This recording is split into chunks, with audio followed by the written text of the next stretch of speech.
Merci beaucoup, merci Hugues et toute son équipe, merci René.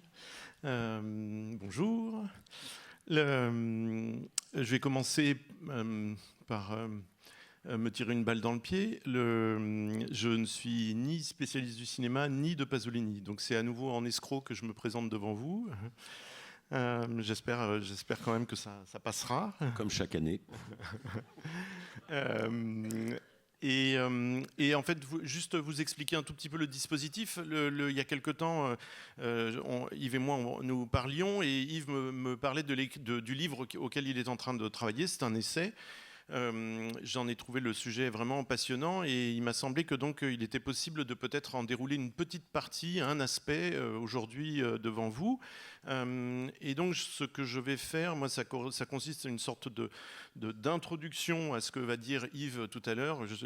Voilà, mon ambition, c'est d'être une bonne rampe de lancement pour Yves ensuite.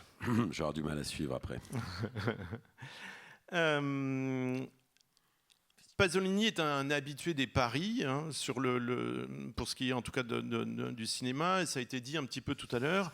Il a souvent recruté des comédiens amateurs qui étaient complètement inconnus, donc notamment celui qui interprète le Christ dans l'Évangile selon saint Matthieu, mais aussi la cantatrice Maria Callas pour jouer Médée que vous avez vu hier. C'était aussi quand même un pari parce qu'elle avait beau être une grande interprète, il n'était pas évident de l'emmener du côté du cinéma. Mais il y a donc aussi le personnage de Toto que vous trouvez là sur l'écran. Voilà.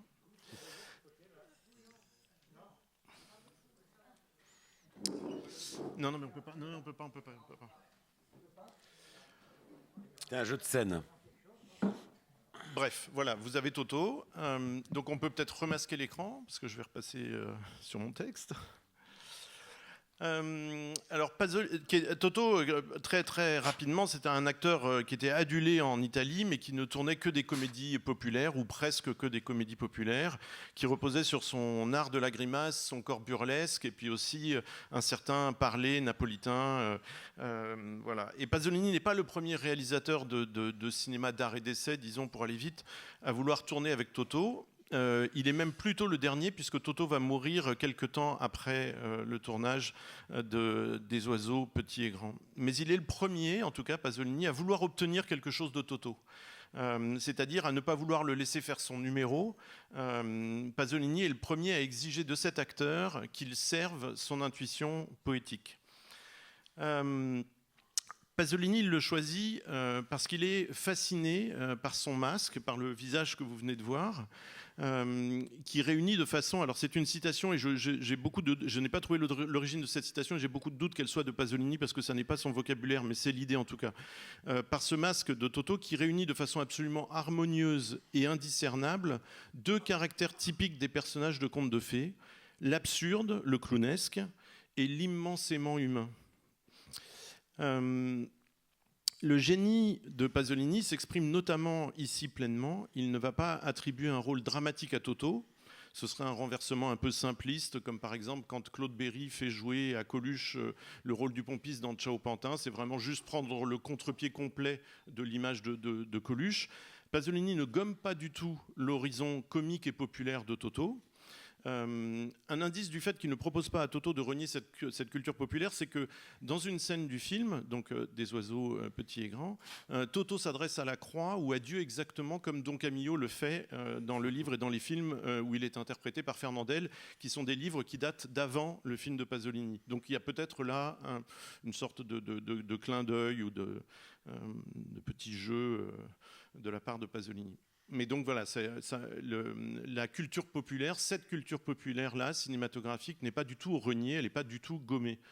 Et pour accompagner le clown humain qui a 68 ans en 1966 au moment du tournage, pour former avec lui un duo tendre et comique qui renvoie à toute l'histoire de la comédie, depuis Don Quichotte et Sancho jusqu'à Laurel et Hardy, en passant de manière plus récente par Ugo Tognazzi et Vittorio Gassman dans Les Monstres, par exemple. Un des grands ressorts du burlesque, c'est évidemment le contraste des corps.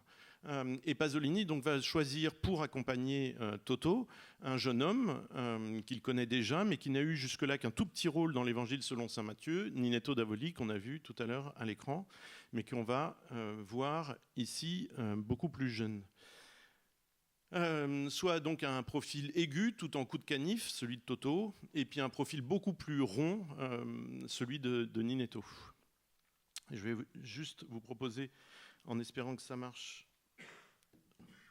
un tout petit extrait minuscule.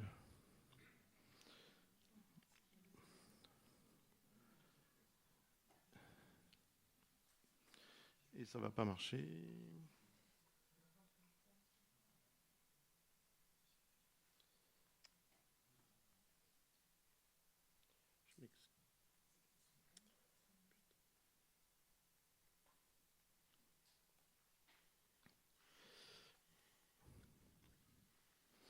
Voilà, pour vous montrer 1 minute de film, il me faut 3 minutes de manipulation.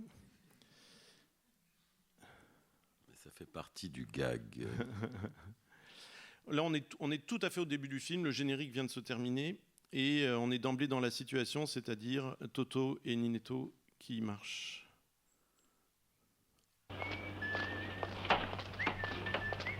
Ah papà, come mi piace la dentiera che si è comprata mamma. Lo so io quello che mi è costata. Quelli non sono mica denti autarchici d'una volta. Quelli sono proprio denti da dente, quella già ci fa la fanatica. Oh! Ah papà, adesso non sa ti da conto, sai diventare come perché c'è pure che nonno gli la ruba. A proposito, ti sei ricordato di dare il DDD nella... Voilà.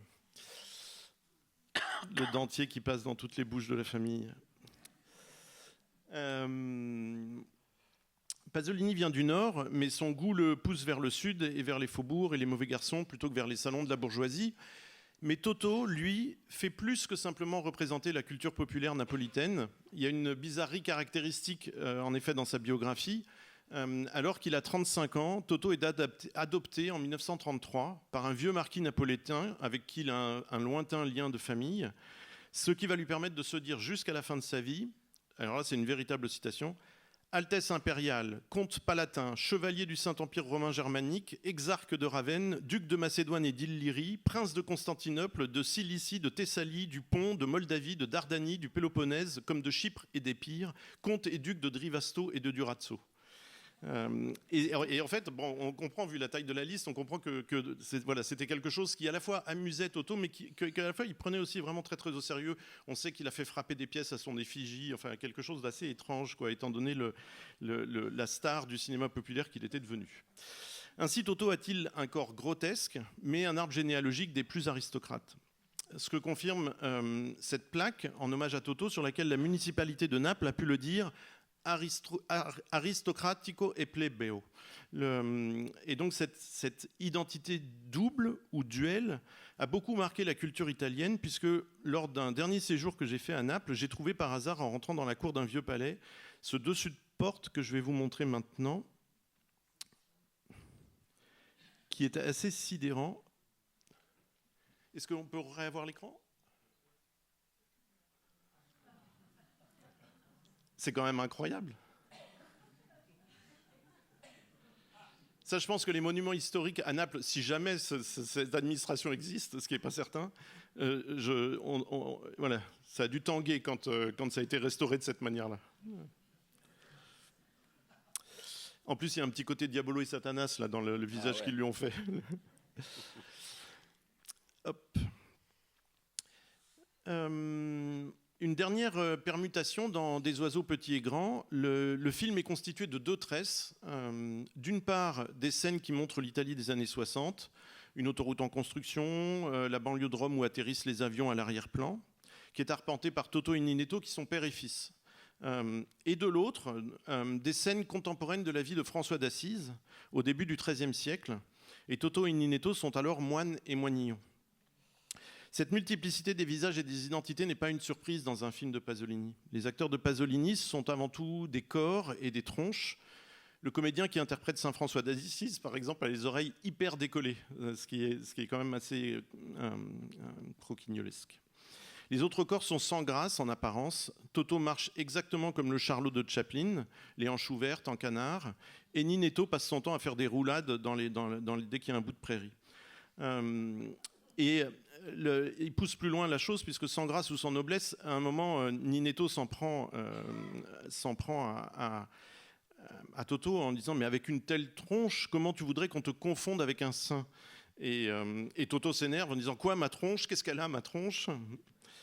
Ce goût pour les vrais corps, évidemment, ça fait directement penser au scandaleux Caravage, à ce peintre du XVIIe qui faisait poser des clochards et des prostituées pour peindre les apôtres ou les femmes proches du Christ.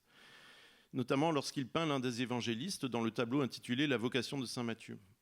Pour le Caravage comme pour Pasolini, la grâce et le sacré sont donc à trouver ici-bas, dans les formes méprisées parce que vulgaires. Ces corps bas, grotesques, il en montrera la grâce, la tendresse, l'humanité. Pasolini pourrait accompagner sa description de la grâce d'images qui seraient elles-mêmes très travaillées, à la Tarkovsky par exemple dans Andriy Roublev, où on approche le Moyen-Âge. Au contraire, il va utiliser un effet de montage qui ancre le film dans le burlesque hollywoodien, et ça, Yves en parlera tout à l'heure, parce que c'est le cas aussi dans La Ricotta. Pasolini accélère parfois les déplacements des acteurs qui se mettent à courir à toute vitesse. La pellicule est vraiment accélérée, si bien qu'il court comme dans un film de Buster Keaton, d'Harold Lloyd ou de Chaplin. Ce vocabulaire, qui est strictement burlesque, qu'on ne verrait jamais dans un western ou autre, Pasolini le fait entrer au chausse-pied dans un film qui aurait pu être tenté de se tenir à distance de cette esthétique. Mais le réalisateur ne s'arrête pas en si bon chemin. S'il élève les formes méprisées ou moquées, il se moque aussi des formes sérieuses, validées. Le corbeau, qui accompagne sur le bord de l'autoroute Ninetto et Toto, le corbeau parle comme un intellectuel de gauche. C'est vraiment dans les sous-titres et dans ce que disent Toto et Ninetto. Et le corbeau va plus loin, il n'est pas simplement un intellectuel de gauche, il redit très précisément, par exemple, ce que pensait Tolstoï au sujet des enfants et de la procréation, les enfants qu'il ne faudrait plus faire, et qu'il vaudrait mieux s'occuper de ceux qui existent déjà. Ensuite, on voit Toto et son fils qui s'infiltrent dans un colloque de dentistes lecteurs de Dante. Et puis il y a aussi cette chose qui est magnifique, mais qui aussi repose sur une intention de désacralisation, c'est les moines qui doivent évangéliser les oiseaux à la demande de François d'Assise, se mettent eux à parler le langage des oiseaux pour leur apprendre l'existence de Dieu. Dans la mémoire collective, le Moyen-Âge, c'est une époque obscure, obscurantiste, mais Pasolini ne le montre absolument pas de cette manière-là. Les deux franciscains partent sur les routes pour obéir à François qui leur demande de continuer la prédication aux oiseaux. Des semaines de stase et de jeûne vont donc précéder l'extase ou la joie. Ils ne mangent que des orties, ils ne font de mal à personne. Ce Moyen-Âge, c'est celui de la simplicité et de la non-consommation. Pour les évangéliser, ils apprennent la langue des oiseaux, ce qui est l'inverse du missionnaire qui, traditionnellement, apprend aux païens des colonies que leurs ancêtres camerounais étaient gaulois. Toto, lui, va réussir à parler cette langue, la langue des oiseaux, et le film va nous donner à lire, via les sous-titres, la traduction de ses échanges avec les oiseaux qui lui demandent pour quelles raisons il est là parmi eux, etc. Ce sont des moments incroyables. Quand les sous-titres des cris des oiseaux apparaissent, c'est tellement beau.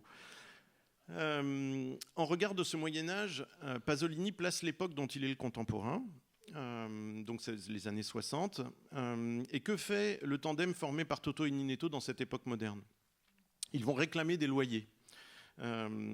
Business is business, répond Toto à une locataire qui implore sa pitié parce que sa famille meurt de faim et elle n'a pas l'argent pour payer le loyer. Mais ensuite, ils continuent leur déambulation et ils arrivent chez un aristocrate à qui ils doivent eux-mêmes un loyer. Et donc, ils sont eux-mêmes agressés par l'aristocrate parce qu'ils n'ont pas l'argent de ce loyer. Bref, les loups dévorent les agneaux avant d'être dévorés par un plus gros loup qu'eux.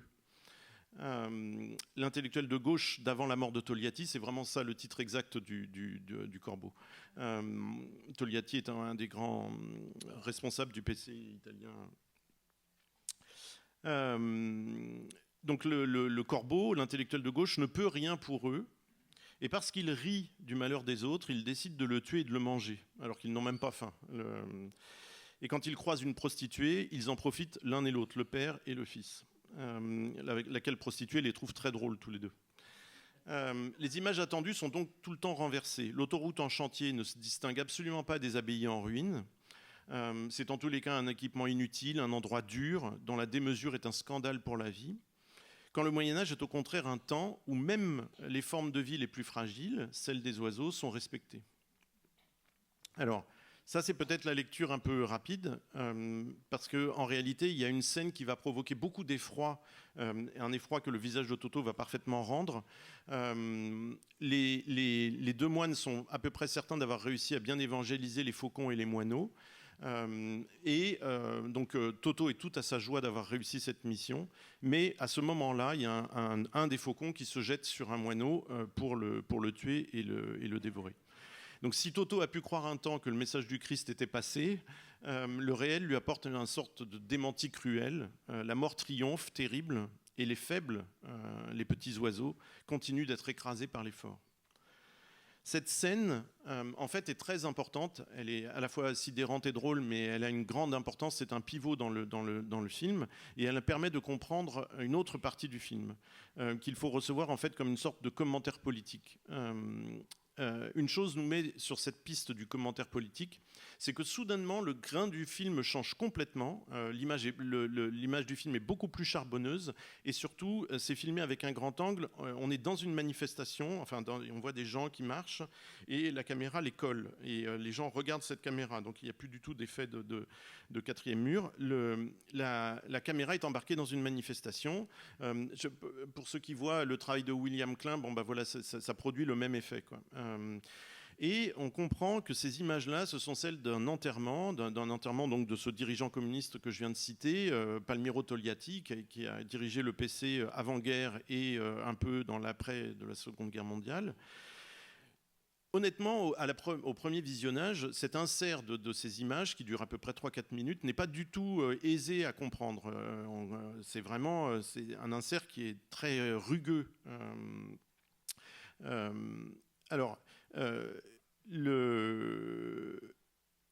Je vais laisser de côté plein d'aspects posés par cet insert. Je vais juste m'en tenir au fait que ces images montrent des gens éplorés.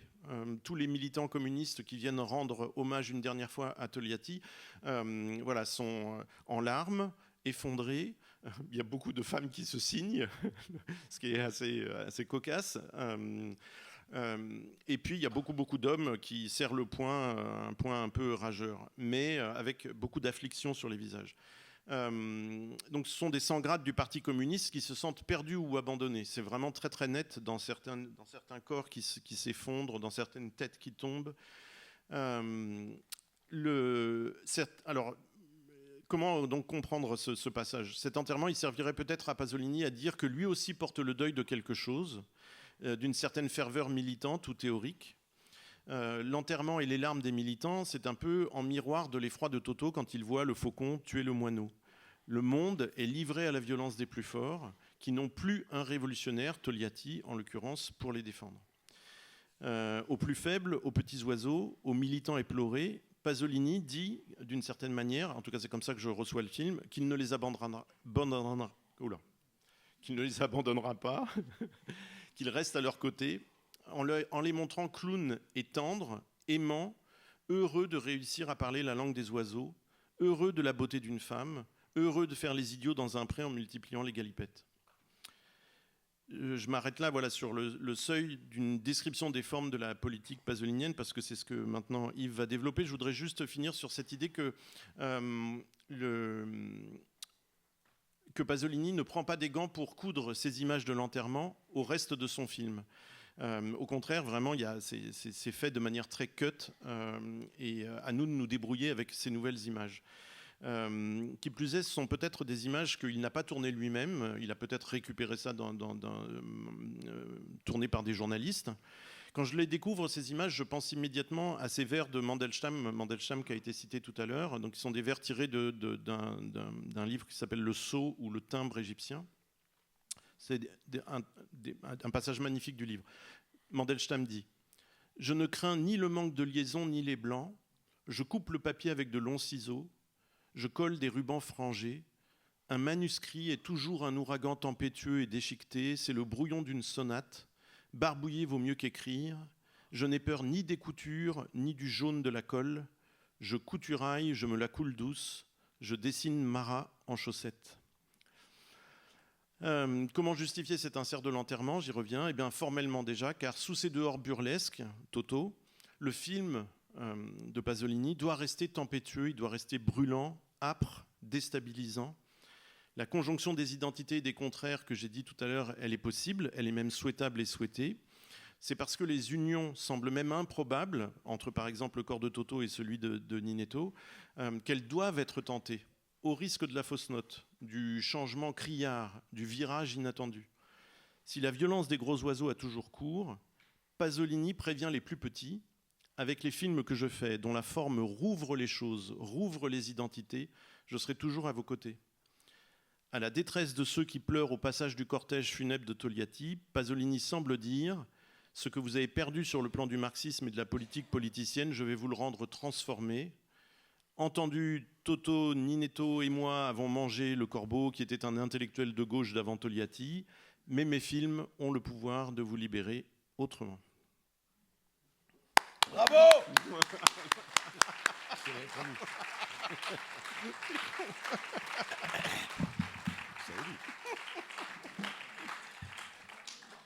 Bon, en fait, je triche, je l'avais lu le texte déjà.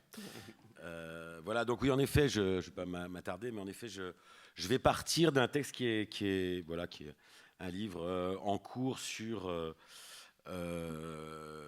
l'humour subversif dans les arts et dans les luttes politiques du Moyen-Âge à Donald Trump. Alors, le titre de ce passage, les sous-titres dans le livre sont censés être un peu non académiques, ça s'appelle « Crucifixion, piège à con ».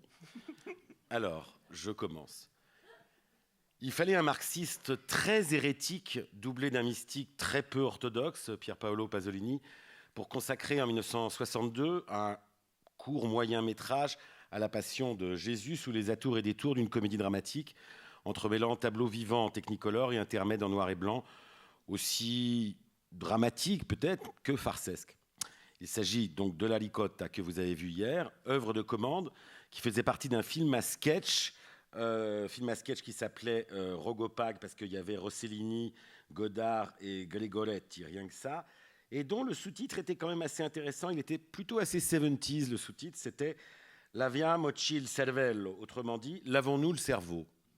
Alors dans la sortie française, ça s'est appelé « Un joyeux début pour la fin du monde ». Bon. Alors, La Ricotta, elle succédait à un moyen-métrage qui a fait sensation et grand scandale.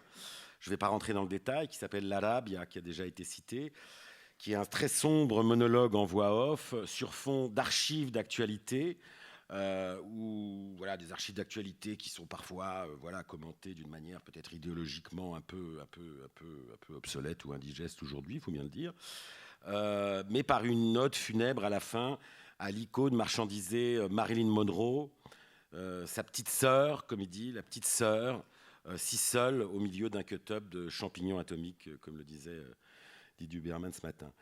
Comme on va voir, l'intrigue de La Ricotta, qui est donc un passage complètement au comique après l'Arabia, l'intrigue du film est vraiment d'une humeur très différente. Comme vous avez pour la plupart vu le film, je vais essayer de le résumer, ce qui est totalement impossible vu la densité narrative du film, en allant très très vite, puisque la plupart d'entre vous l'ont vu. Dans la périphérie romaine, une équipe de cinéma s'apprête à tourner l'ultime scène de la crucifixion.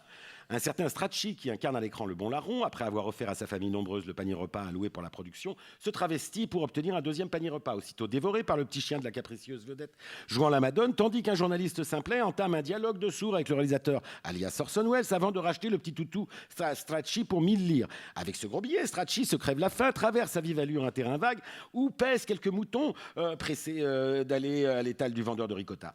Rappelé sur le plateau, il est attaché à la croix, posé en terre en compagnie de Jésus et de l'autre larron, le mauvais, pour une répétition en plein soleil, jusqu'à l'interruption suivante, lui permettant de s'isoler pour se baffrer de fromage blanc. Le surprenant, en pleine gloutonnerie, acteur et technicien, lui jette les restes du banquet préparé pour la scène, à l'heure du clap de fin, j'ai sauté quelques scènes, les tableaux vivants, en présence de financeurs, notables, critiques et paparazzi.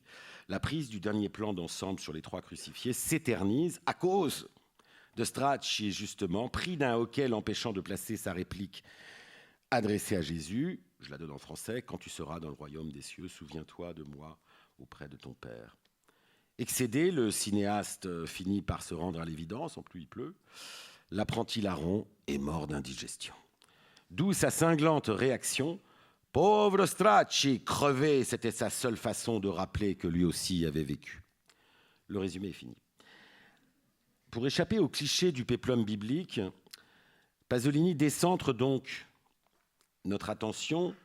Il ne fait pas du détournement comme Debord, là, il décentre et se focalise sur un personnage collatéral, l'un des deux bandits condamnés à partager le sort tragique du Christ.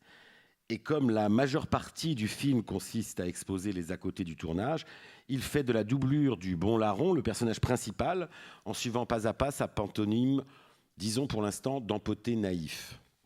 Un tel parti pris, oscillant entre facétieux making-of et regard documentaire sur les métiers subalternes du cinéma, culmine avec le traitement réservé aux figurants qui va, à ses dépens, être transfiguré en crucifié de premier plan et passer réellement de vie à trépas.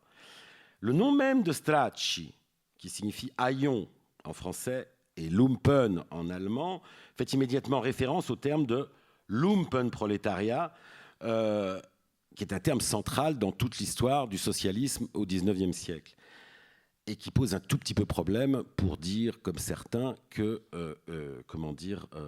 Pasolini fut en quelque sorte marxiste, ce qui paraît être une totale aberration en fait.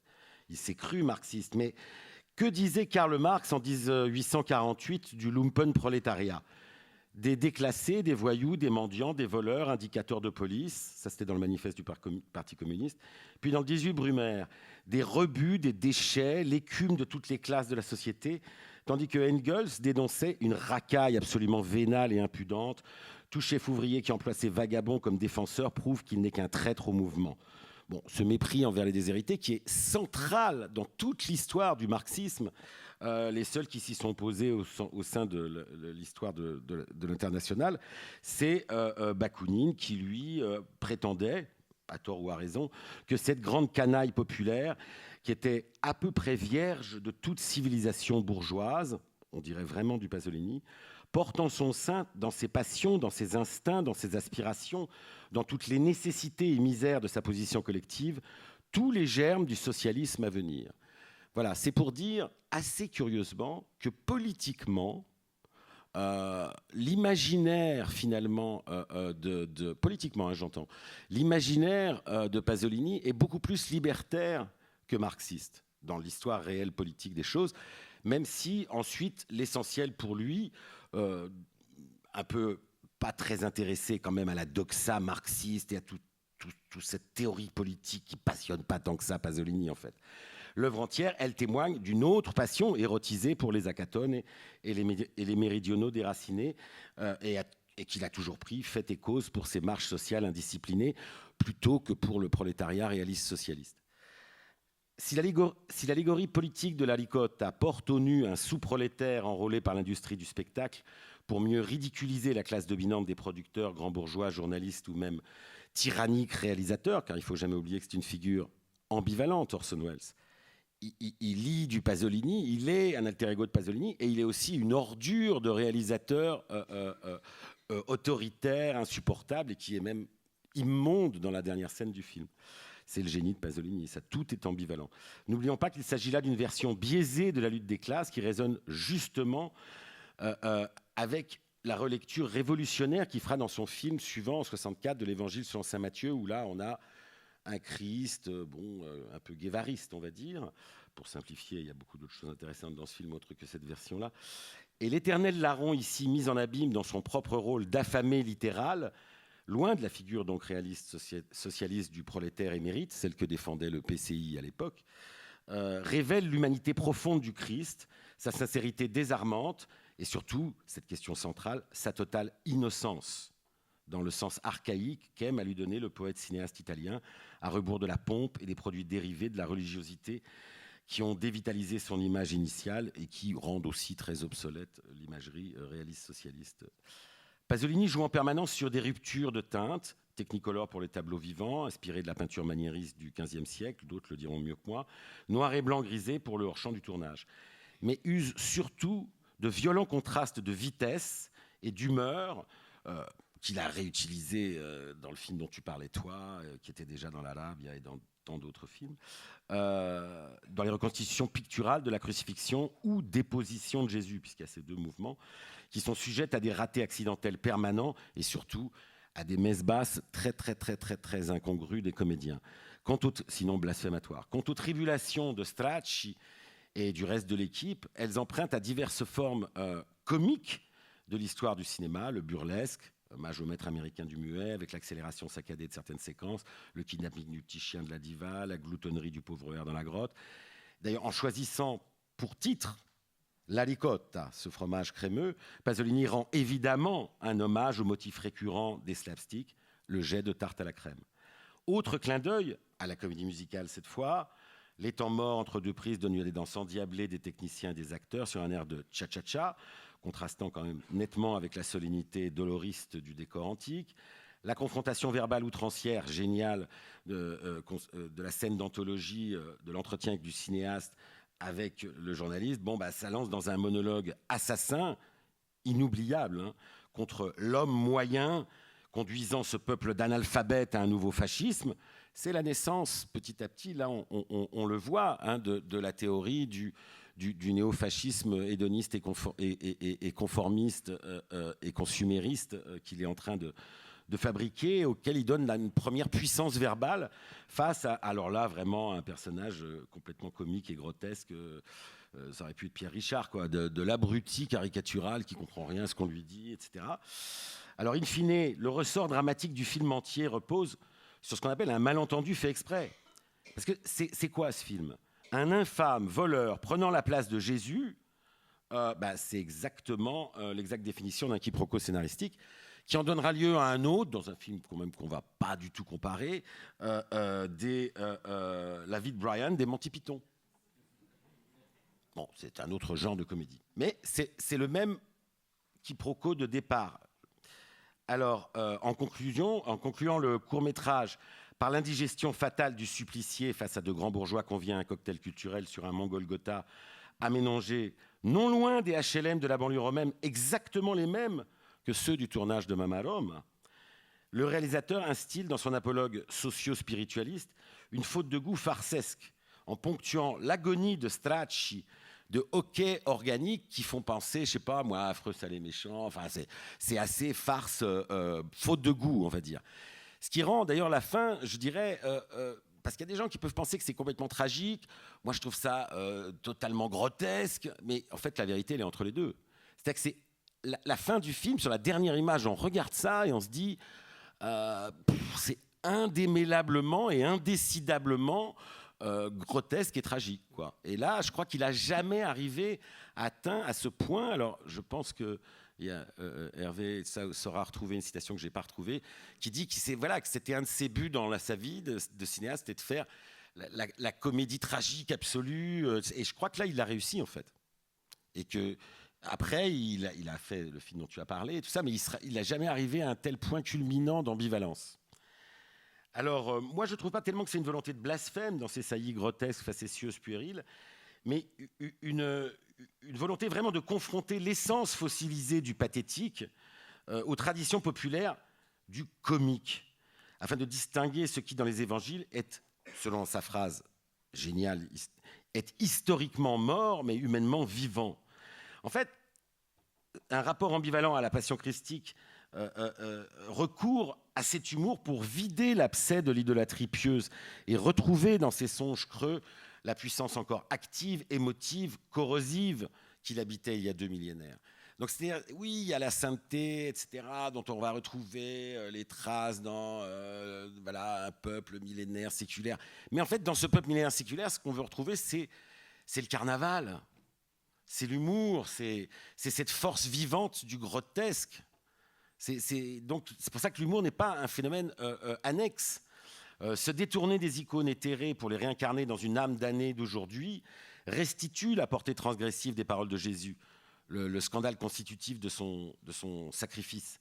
Et nul hasard si ce ciné-sketch, où l'antidote du rire renforce une fois dans l'actualité du message christique, vaudra à Pasolini, comme beaucoup d'entre vous le savent déjà, une assignation à comparaître pour dénigrement de la religion d'État, condamnation à 4 mois de prison avec sursis en février 63.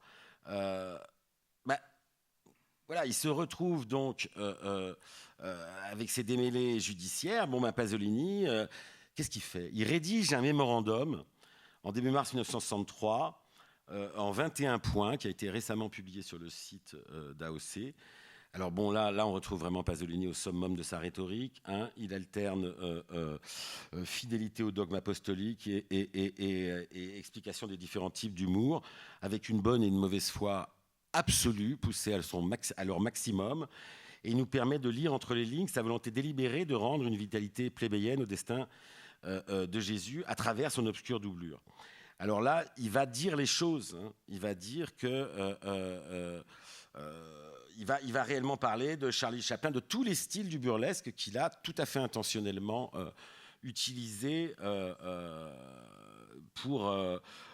voilà. Mais au bout du compte, il va quand même être obligé de censurer un peu son film pour qu'il puisse sortir dans ce film à sketch. Donc il va enlever quelques petits dialogues pendant les tableaux vivants qui étaient vraiment trop blasphématoires.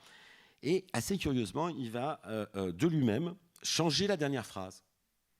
C'est-à-dire que la dernière phrase qu'Orson Welles dit à Stracci, au départ, dans le premier scénario, c'était « Pauvre Stracci, crevé, c'était la seule façon que tu avais trouvé de faire la révolution. » Et on enlève le mot « révolution ».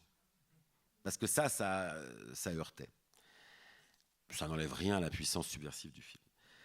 Alors moi, je dis que là, du coup, le mot « révolution » étant prononcé, je crois qu'on est là au cœur des liens ambigus de la révolution, comme martyrologie, et la révolution comme aussi puissance subversive de l'humour.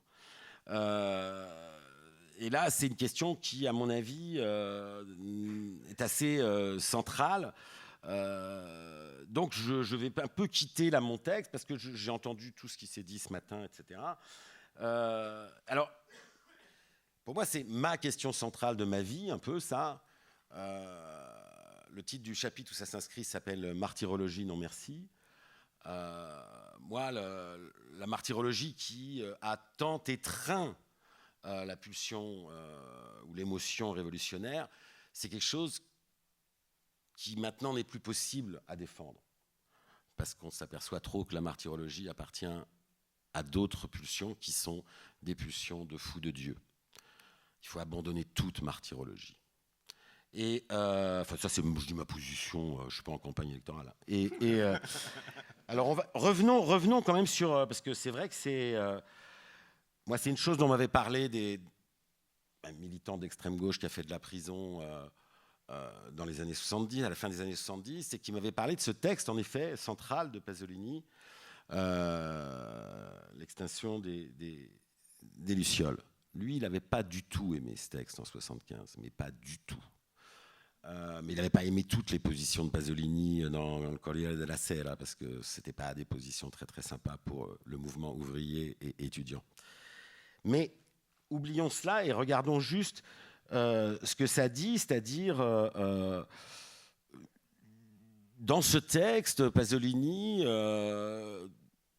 montre son total pessimisme et sa totale désespérance face à l'arrivée de finalement un hédonisme consumériste homogénéisant.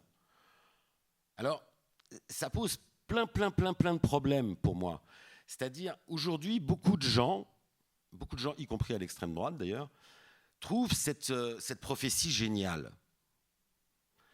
Et on peut la partager. Est-ce que l'hédonisme consumériste homogénéisant n'a pas envahi l'Italie à travers Berlusconi et tous les avatars de Berlusconi qui dirigent le monde aujourd'hui? De ce point de vue-là, il est absolument prophétique. Et ce texte est totalement génial dans son allégorie des Lucioles. Je suis d'accord avec ça. Ceci dit, et c'est pour ça que je vous disais que moi j'avais quelqu'un qui n'avait pas du tout apprécié à l'époque, qui s'appelle Paolo Virno, cofondateur de Potere Operaio.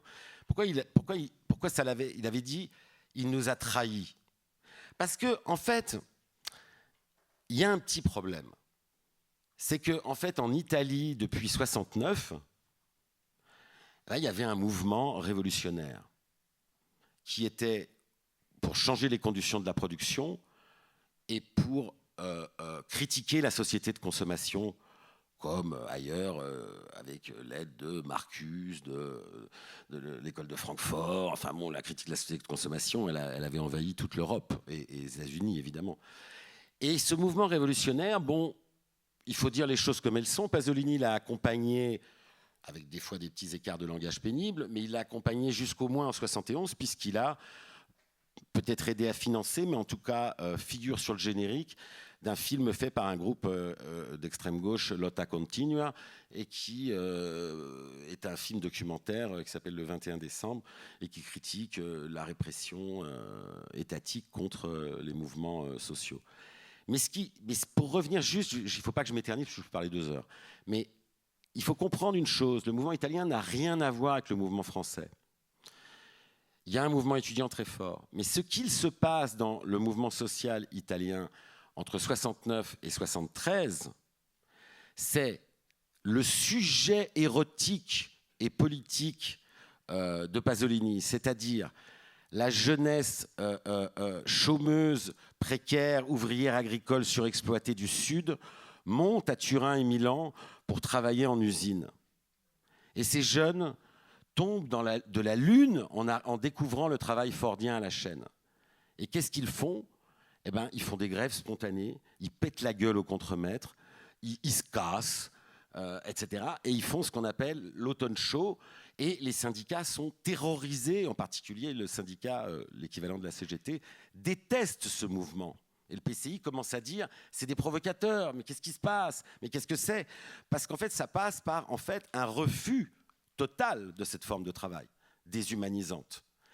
Et c'est là où il y a quand même une interrogation à avoir, et qui rejoint la problématique des lucioles développée ce matin par l'historien d'art émérite qui est ici présent, mais moi que je politiserais un peu, qui est qu'en fait, quand il dit c'est mort, c'est opaque, et qui meurt en 75, en fait, c'est comme si lui-même n'arrivait pas, en disant ceux qui ont les cheveux longs, c'est de la dégénérescence, c'est décadent, c'est naze. Bon, il avait quand même des discours pénibles, et sur l'avortement, et sur beaucoup de choses.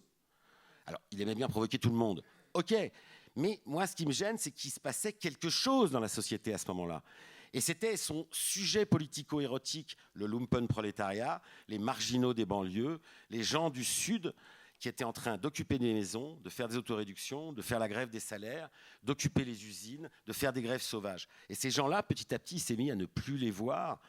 Alors que quand on regarde ce mouvement que les gens ont appelé les années de plomb, ce n'est pas du tout les années de plomb, les années de plomb, c'est 77-82. Là, c'est les années de braise, mis à part ceux qui sont passés dans la lutte armée, mais qui ne faisaient pas partie de ce mouvement, et qui s'étaient mis à l'écart de ce mouvement. Et c'est des mouvements, des années d'invention énormes.